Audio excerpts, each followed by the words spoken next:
প্ৰধানমন্ত্ৰী আৱাস যোজনা চৰকাৰী বিপিএল ঘৰৰ গুৰুত্বপূৰ্ণ আপডেট লৈ আহিছোঁ।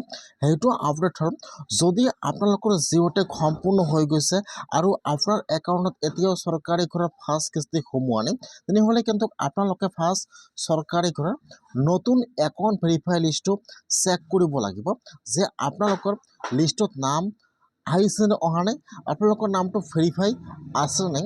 যদি আপোনালোকৰ নামটো ভেৰিফাই নাথাকে তেনেহ'লে কিন্তু আপোনালোকে চৰকাৰী ঘৰৰ ফাৰ্ষ্ট কিস্তি লাভ নকৰিব।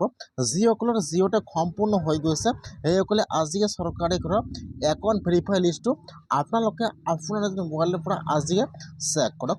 কেনেকুৱাকৈ আপোনালোকে চৰকাৰী ঘৰৰ একাউণ্ট ভেৰিফাই লিষ্টটো আপোনালোকে আপোনাৰ মোবাইলৰ পৰা চেক কৰিব, মই আজি এইটো ভিডিঅ'ত আপোনালোকক সম্পূৰ্ণ প্ৰচেছ ষ্টেপ বাই ষ্টেপ দেখুৱাই দি আছোঁ।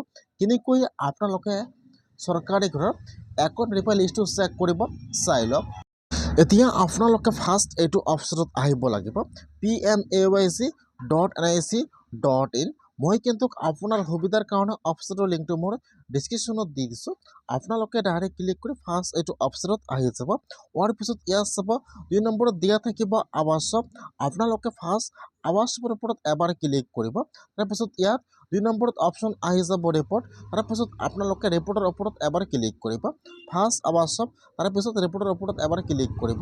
এতিয়া কিন্তু আপোনাৰ ওচৰত আৰু এটা নতুন পেজ ইয়াত অপেন হৈ যাব এনেকুৱাকৈ।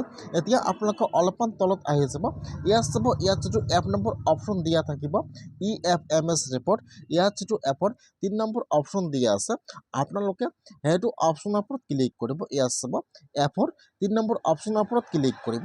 এতিয়া কিন্তু আপোনাৰ ওচৰত আৰু এটা পেজ অপেন হৈ যাব এনেকুৱাকৈ।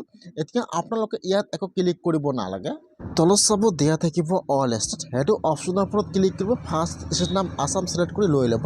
তাৰপিছত চিলেক্টত ক্লিক কৰিব, ইয়াত আপোনাৰ ডিষ্ট্ৰিক্টৰ নামটো চিলেক্ট কৰি লৈ ল'ব। তাৰপিছত চিলেক্টত ক্লিক কৰিব, ইয়াত আহি যাব আপোনাৰ ব্লকৰ নাম, আপোনালোকে ইয়াত আপোনাৰ ব্লকৰ নামটো চিলেক্ট কৰি লৈ ল'ব।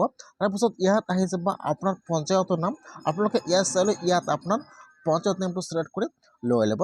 তাৰপিছত আপোনাৰ ওচৰত আহি যাব কেপচা। এতিয়া আপোনাৰ তাত যিটো কেপচা আহিছে মাইনাছ+ কৰি যি কেপচা হয়, এতিয়া আপোনালোকে ইয়াত কেপচাটো বহাই দিব। কেপচাটো বহাই দি আপোনালোকে এতিয়া ছাবমিটৰ ওপৰত ক্লিক কৰিব। যেতিয়া আপোনালোকে কেপচাটো বহাই দি ছাবমিটৰ ওপৰত ক্লিক কৰিব, এতিয়া কিন্তু আপোনাৰ ওচৰত আপোনাৰ পঞ্চায়তৰ চৰকাৰী ঘৰৰ একাউণ্ট ভেৰিফাই লিষ্টটো ইয়াত আহি যাব এনেকুৱাকৈ। ইয়াত চাব ইয়াত আপোনালোকে অলপমান তলত আহি যাব। ফাৰ্ষ্ট ইয়াত আহি যাব আপোনাৰ ঘৰৰ ৰেজিষ্ট্ৰেশ্যন ID নম্বৰ আহি যাব। তাৰপিছত ইয়াত আপোনালোকৰ ফুল নেম আহি যাব। তাৰপিছত আপোনালোকে যিটো বেংকৰ একাউণ্ট জমা কৰিছিল ইয়াত বেংকৰ নামটো ইয়াত এনেকুৱাকৈ শ্ব' কৰিব। আৰু এইফালে চাব দিয়া থাকিব ষ্টেটাছ ভেৰিফাই এণ্ড ৰিজেক্টেড। যদি আপোনালোকৰ নামটো এইটো লিষ্টত থাকে আৰু ইয়াত লিখা থাকে ভেৰিফাই, তেনেহ'লে কিন্তু আপোনালোকৰ একাউণ্টত চৰকাৰী ঘৰৰ পইচা সোমাই গৈছে। আৰু যদি আপোনালোকৰ একাউণ্টত এতিয়াও চৰকাৰী ঘৰৰ পইচা সোমোৱা নাই, ইয়াত চাব ইয়াত লিখা থাকিব ৰিজেক্টেড।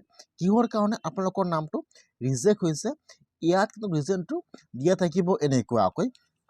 যদি আপোনালোকৰ জিঅ' টেগ সম্পূৰ্ণ হৈ গৈছে, আপোনাৰ একাউণ্টত এতিয়াও চৰকাৰী ঘৰৰ ফাৰ্ষ্ট কিস্তি সোমোৱা নাই, তেনেহ'লে আপোনালোকে আজিয়ে চৰকাৰী ঘৰৰ একাউণ্ট ভেৰিফাই লিষ্টটো আপোনালোকে এনেকুৱাকৈ চেক কৰক আপোনাৰ নিজৰ মোবাইলৰ পৰা।